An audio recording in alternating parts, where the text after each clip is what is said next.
Hello friends, welcome to my channel Sarihari kitchen. ನಾನು ಸೌಂದರ್ಯ. ಇವತ್ತಿನ ವಿಡಿಯೋದಲ್ಲಿ ನಾವು ಮಟನ್ ಸಾಂಬಾರನ್ನ ಹೇಗೆ ಮಾಡೋದು ಅಂತ ನೋಡೋಣ. ನಾನ್ ವೆಜ್ ತಿನ್ನೋರ್ಗಂತೂ ಮಟನ್ ಸಾರು ಜೊತೆ ಮುದ್ದೆ ಕೊಟ್ಬಿಟ್ರಂತೂ ತುಂಬಾ ಖುಷಿಯಾಗಿ ಊಟ ಮಾಡ್ತಾರೆ. ಹಾಗಿದ್ರೆ ಈ ಮಟನ್ ಸಾಂಬಾರನ್ನ ಹೇಗೆ ಮಾಡೋದು ಅಂತ ಇವತ್ತಿನ ವಿಡಿಯೋದಲ್ಲಿ ನಾನು ನಿಮಗೆ ತಿಳಿಸ್ತಾ ಇದ್ದೀನಿ. ಬನ್ನಿ ಹೇಗೆ ಮಾಡೋದು ಅಂತ ನೋಡೋಣ.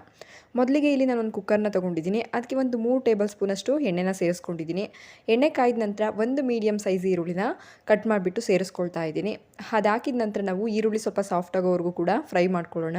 ಫುಲ್ಲು ರೋಸ್ಟ್ ಆಗೋದು ಬೇಡ, ಜಸ್ಟ್ ಸಾಫ್ಟ್ ಆದರೆ ಸಾಕಾಗುತ್ತೆ. ಹಾಗೆ ಅದಕ್ಕೆ 1 ಸ್ಪೂನಷ್ಟು ಪುದೀನ, ಹಾಗೆ 1 ಸ್ಪೂನಷ್ಟು ಕೊತ್ತಂಬರಿ ಸೊಪ್ಪನ್ನು ಕೂಡ ಹಾಕ್ಕೊಳ್ತಾ ಇದ್ದೀನಿ. ಇದೆರಡನ್ನೂ ಕೂಡ ಎಣ್ಣೆಲೇ ಫ್ರೈ ಮಾಡ್ಕೊಳ್ಳೋಣ. ಈ ರೀತಿಯಾಗಿ ಪುದೀನ ಎಲ್ಲ ಈ ರೀತಿಯಾಗಿ ಫ್ರೈ ಮಾಡಿದರೆ ಸಾಂಬಾರು ಟೇಸ್ಟ್ ಚೆನ್ನಾಗಿರುತ್ತೆ. ನೋಡ್ತಾ ಇದ್ದೀರಲ್ಲ, ಈ ರೀತಿಯಾಗಿ ಎಣ್ಣೆಲಿ ಫ್ರೈ ಆದ ನಂತರ ನಾವು ಇದಕ್ಕೆ ಇವಾಗ ಮಟನ್ನ ಸೇರಿಸ್ಕೊಳ್ಬೇಕಾಗುತ್ತೆ. ನಾನಿಲ್ಲಿ 1 kg ಮಟನ್ ಸಾಂಬಾರನ್ನ ತೋರಿಸ್ಕೊಡ್ತಾ ಇರೋದು. ಅದಕ್ಕೆ ಎಷ್ಟೆಷ್ಟು ಇಂಗ್ರೀಡಿಯೆಂಟ್ಸ್ ಹಾಕಬೇಕು ಅಂತ ಹೇಳ್ಬಿಟ್ಟು ಈ ವಿಡಿಯೋದಲ್ಲಿ ನಾನು ನಿಮಗೆ ತಿಳಿಸ್ಕೊಡ್ತಾ ಇದ್ದೀನಿ. ನೋಡಿ, ಇವಾಗ ನಾನು ತೊಗೊಂಡಿರೋ ಅಂಥ ಮಟನ್ನ ಒಗ್ಗರಣೆ ಒಳಗೆ ಸೇರಿಸ್ಕೊಳ್ತಾ ಇದ್ದೀನಿ. ಸೇರಿಸಿದ್ದಾದ ನಂತರ ನಾವು ಚೆನ್ನಾಗಿ ಫ್ರೈ ಮಾಡ್ಕೊಳ್ಬೇಕಾಗುತ್ತೆ. ಸ್ವಲ್ಪ ಇದಕ್ಕೆ ಅರಿಶಿನ ಹಾಗೆ ಸ್ವಲ್ಪ ಉಪ್ಪನ್ನು ಕೂಡ ಸೇರಿಸ್ಕೊಳ್ತಾ ಇದ್ದೀನಿ. ಸೇರಿಸಿದ ನಂತರ ಚೆನ್ನಾಗಿ ಮಿಕ್ಸ್ ಮಾಡ್ಕೊಳ್ಳೋಣ. ನೋಡಿ, ಈ ರೀತಿಯಾಗಿ ನೀಟಾಗಿ ಮಿಕ್ಸ್ ಮಾಡಿಕೊಂಡು ಒಂದು 2ರಿಂದ 3 ನಿಮಿಷ ಚೆನ್ನಾಗಿ ಅದು ಫ್ರೈ ಆಗಬೇಕು. ಅಲ್ಲಿವರೆಗೂ ಕೂಡ ಫ್ರೈ ಮಾಡ್ಕೊಳ್ಳೋಣ. ಮಟನಲ್ಲಿರೋವಂಥ ಹಸಿ ಸ್ಮೆಲ್ ಹೋಗಬೇಕು ಅಂದರೆ ಈ ರೀತಿಯಾಗಿ ಎಣ್ಣೆಲೇ ಫ್ರೈ ಮಾಡ್ಕೊಳ್ಬೇಕಾಗುತ್ತೆ. ನೋಡಿ, ಇಷ್ಟ ಆದರೆ ಸಾಕು. ಇವಾಗ ಇದಕ್ಕೆ ಒಂದು ಲೆಡ್ ಕ್ಲೋಸ್ ಮಾಡಿಬಿಟ್ಟು ನಾವು ಒಂದು 4 to 5 ಮಿನಿಟ್ಸ್ ಲೋ ಫ್ಲೇಮಲ್ಲೇ ಇಟ್ಟು ಬೇಯಿಸ್ಕೊಳ್ಳೋಣ. ಇದಕ್ಕೆ ಯಾವುದೇ ರೀತಿಯಾಗಿರೋವಂಥ ನೀರನ್ನು ಸೇರಿಸ್ಕೊಳ್ಬಾರ್ದು, ಅದೇ ನೀರು ಬಿಟ್ಕೊಳ್ಳುತ್ತೆ. ಅದಕ್ಕೋಸ್ಕರ ಒಂದು ಪ್ಲೇಟ್ ಕ್ಲೋಸ್ ಮಾಡಿಬಿಟ್ಟು ಒಂದು 3 to 4 ಮಿನಿಟ್ಸ್ ಬೇಯಿಸ್ಕೊಳ್ಬೇಕಾಗುತ್ತೆ. ಅಷ್ಟರಲ್ಲಿ ನಾವಿಲ್ಲಿ ಮಸಾಲೆ ರುಬ್ಕೊಳ್ಳೋಣ. ನಾನು ಮಸಾಲೆ ರುಬ್ಬೋದಕ್ಕೋಸ್ಕರ ಇಲ್ಲಿ ಒಂದು ಮೀಡಿಯಮ್ ಸೈಜ್ ಈರುಳ್ಳಿನ ತೊಗೊಂಡಿದ್ದೀನಿ. ಅದಕ್ಕೆ ಒಂದು 2 ಹಸಿಮೆಣ್ಸಿಕಾಯಿನ ಸೇರಿಸ್ಬಿಟ್ಟು ಮಿಕ್ಸಿ ಜಾರ್ಗೆ ಹಾಕ್ಕೊಳ್ತಾ ಇದ್ದೀನಿ.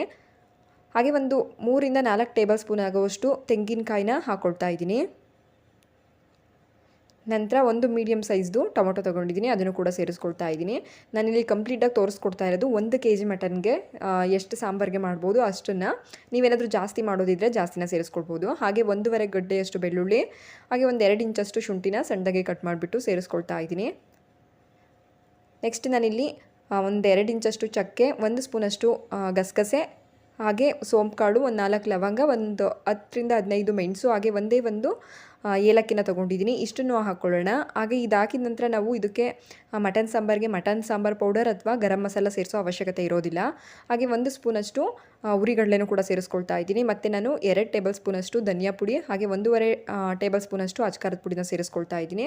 ಮತ್ತು ಇದಕ್ಕೆ ಸ್ವಲ್ಪ ಕೊತ್ತಂಬರಿ ಸೊಪ್ಪನ್ನು ಹಾಕೋಬಿಟ್ಟು ರುಬ್ಬೋದಕ್ಕೆ ಎಷ್ಟು ನೀರು ಬೇಕು ನೋಡಿಬಿಟ್ಟು ಇದನ್ನು ನುಣ್ಣಗೆ ರುಬ್ಕೊಳ್ಬೇಕಾಗುತ್ತೆ. ನೋಡಿ, ಈ ರೀತಿಯಾಗಿ ಫುಲ್ಲು ಫೈನ್ ಪೇಸ್ಟ್ ಆಗೋವರೆಗೂ ನೀಟಾಗಿ ರುಬ್ಕೊಳ್ಳೋಣ. ನೆಕ್ಸ್ಟ್ ಇಲ್ಲಿ ಮಟನ್ ಕೂಡ ಬೆಂದಿದೆ ಸ್ವಲ್ಪ. ನೋಡಿ, ಚೆನ್ನಾಗಿ ನೀರು ಬಿಟ್ಕೊಂಡಿದೆ. ಈ ನೀರು ಬಿಟ್ಕೊಂಡ್ರೆ ಸಾಕಾಗೋದಿಲ್ಲ. ಈ ನೀರು ಬಿಟ್ಕೊಂಡಿರೋ ಅಂಥ ನೀರು ಸ್ವಲ್ಪ ಡ್ರೈ ಆಗೋವರೆಗೂ ಕೂಡ ನಾವು ಫ್ರೈ ಮಾಡ್ಕೊಳ್ಬೇಕಾಗುತ್ತೆ. ನೋಡಿ, ಈ ಸ್ವಲ್ಪ ನೀರು ಕಮ್ಮಿ ಆದ ನಂತರ ಇವಾಗ ನಾವು ರುಬ್ಬಿಟ್ಕೊಂಡಿರೋ ಅಂಥ ಮಸಾಲೆನ ಸೇರಿಸ್ಕೊಳ್ಳೋಣ. ಸೇರಿಸ್ಬಿಟ್ಟು ನಾವು ಇದಕ್ಕೂ ಕೂಡ ನೀರನ್ನ ಸೇರಿಸೋದು ಬೇಡ, ಜಸ್ಟ್ ಹಾಗೇ ಮಿಕ್ಸ್ ಮಾಡ್ಕೊಳ್ಳೋಣ. ನಾವು ಮಸಾಲೆ ಎಲ್ಲ ಹಸಿನೇ ರುಬ್ಬಿರೋದ್ರಿಂದ ಹಸಿ ಸ್ಮೆಲ್ ಹೋಗೋವರೆಗೂ ಕೂಡ ನೀಟಾಗಿ ಈ ರೀತಿಯಾಗಿ ಮಿಕ್ಸ್ ಮಾಡ್ಕೊಳ್ಬೇಕಾಗುತ್ತೆ.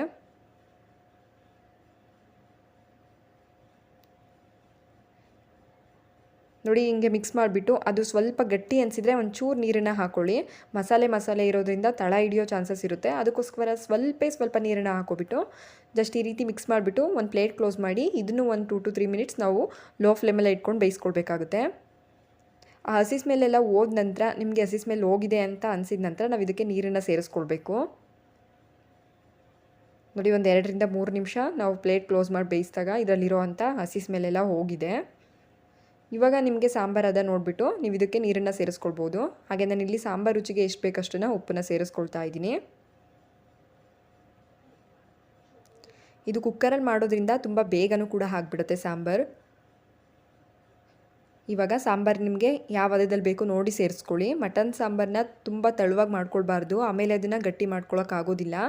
ಮಸಾಲೆನೇ ರುಬ್ಬಬೇಕಾಗುತ್ತೆ. ಅದಕ್ಕೋಸ್ಕರ ಇಲ್ಲಿ ವಿಷಲ್ ಹಾಕ್ಸೋಕೆ ಮುಂಚೆ ನೋಡ್ಕೊಳ್ಬೇಕಾಗುತ್ತೆ.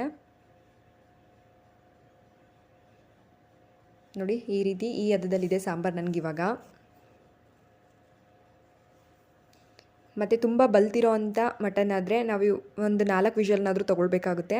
ಇಲ್ಲ ಅಂತಂದರೆ 2 ವಿಷಲ್ ಹಾಕಿಸ್ಕೊಂಡ್ರೆ ಸಾಕಾಗುತ್ತೆ. ನಾನು ಇಲ್ಲಿ ಎಳೆ ಮಟನ್ ತೊಗೊಂಡಿರೋದ್ರಿಂದ ಜಸ್ಟ್ 2 ವಿಷಲ್ನ ಹಾಕಿಸ್ಕೊಳ್ತಾ ಇದ್ದೀನಿ. ನೋಡಿ, ಇವಾಗ ನಾನು ಒಂದು ಲೆಡ್ ಕ್ಲೋಸ್ ಮಾಡಿ 2 ವಿಷಲ್ ತಗೊಳ್ತಾ ಇದ್ದೀನಿ. ನಾವು ಮೊದಲೇ ಒಗ್ಗರಣೆಲೂ ಬೇಯಿಸಿರೋದ್ರಿಂದ ಜಾಸ್ತಿ ಹೊತ್ತು ನಾನಿಲ್ಲಿ ವಿಷಲ್ ತಗೊಳ್ತಾ ಇಲ್ಲ. ನೆಕ್ಸ್ಟ್ ಈಗ 2 ವಿಷಲ್ ಆದಮೇಲೆ ನಾನು ನಿಮಗೆ ಓಪನ್ ಮಾಡಿ ತೋರಿಸ್ತಾ ಇದ್ದೀನಿ. ವಿಷಲ್ ಎಲ್ಲ ಕಂಪ್ಲೀಟಾಗಿ ಹೋದ ನಂತರ ನಾನು ನಿಮಗೆ ಓಪನ್ ಮಾಡಿ ತೋರಿಸ್ತಾ ಇರೋದು. ಸಾಂಬಾರು ಅನ್ನೋದು ಒಂದೇ ಹದದಲ್ಲಿ ಕರೆಕ್ಟಾಗಿ ಆಗಿದೆ. ಮತ್ತು ನಾವು ಸಾಂಬಾರು ಕುಕ್ಕರಿಂದ ಓಪನ್ ಮಾಡಿದ ತಕ್ಷಣ ಇದೇ ರೀತಿಯಾಗಿ ಬಿಡ್ಕೊಂಡು ಊಟ ಮಾಡಬಾರ್ದು, ಅದು ಚೆನ್ನಾಗಿ ಅನಿಸೋದಿಲ್ಲ. ಇದು ಮಟನ್ ಸಾಂಬಾರು ಆಗಿರೋದ್ರಿಂದ ಬೆಂದಿದೆಯೋ ಇಲ್ವೋ ಅಂತ ಚೆಕ್ ಮಾಡಿಬಿಟ್ಟು ಇನ್ನೊಂದು ಕುದಿ ಕುದಿಸ್ಕೋಬೇಕಾಗುತ್ತೆ. ನೋಡಿ, ಒಂದ್ಸಲ ಮಿಕ್ಸ್ ಮಾಡಿದಾದ ನಂತರ ಮತ್ತೆ ನಾನು ಗ್ಯಾಸ್ನ ಆನ್ ಮಾಡಿ ಇನ್ನೊಂದು 2 ಕುದಿ ಕುದಿಸ್ಕೊಳ್ತಾ ಇದ್ದೀನಿ. ಈ ರೀತಿ ಮಾಡೋದ್ರಿಂದ ನಮಗೆ ಒರಿಜಿನಲ್ ಪಾತ್ರೆಯಲ್ಲಿ ಮಾಡೋ ಸಾಂಬಾರು ಟೇಸ್ಟೇ ಬರುತ್ತೆ. ಅದಕ್ಕೋಸ್ಕರ ಕುಕ್ಕರಿಂದ ತೆಗೆದ ನಂತರ ನಾವು ಹಿಂಗೆ ಒಂದೆರಡು ಕುದಿನ ಕುದಿಸ್ಕೊಂಡ್ರೆ ಚೆನ್ನಾಗಿರುತ್ತೆ ಸಾಂಬಾರು. ನೋಡಿದ್ರಲ್ಲ ಎಷ್ಟು ಈಸಿಯಾಗಿ ಕುಕ್ಕರಲ್ಲಿ ಮಟನ್ ಸಾಂಬಾರನ್ನ ಮಾಡ್ಕೊಳ್ಬೋದು ಅಂತ. ಬಲ್ತಿರೋ ಮಟನ್ ಆದರೆ ಮಾತ್ರ ಒಂದು 3ರಿಂದ 4 ವಿಷಲ್ ಹಾಕಿಸ್ಕೊಳ್ಬೇಕಾಗುತ್ತೆ. ಮುದ್ದೆ ಜೊತೆಯಂತೂ ತುಂಬಾ ಚೆನ್ನಾಗಿರುತ್ತೆ ಮಟನ್ ಸಾರು. ನೋಡಿದ್ರಲ್ಲ, ಈ ಮಟನ್ ಸಾಂಬಾರು ರೆಸಿಪಿ ನಿಮ್ಮೆಲ್ಲರಿಗೂ ಇಷ್ಟ ಆಗಿದೆ ಅಂದ್ಕೊಳ್ತೀನಿ. ಇಷ್ಟ ಆಗಿದ್ದರೆ ಲೈಕ್, ಶೇರ್, ಕಮೆಂಟ್ ಮಾಡೋದನ್ನ ಮರಿಬೇಡಿ. ಹಾಗೆ ಫಸ್ಟ್ ಟೈಮ್ ನನ್ನ ಚಾನಲ್ನ ನೋಡ್ತಾ ಇದ್ದರೆ ಪ್ಲೀಸ್ ಸಬ್ಸ್ಕ್ರೈಬ್ ಮಾಡ್ಕೊಳ್ಳಿ. Thank you for watching.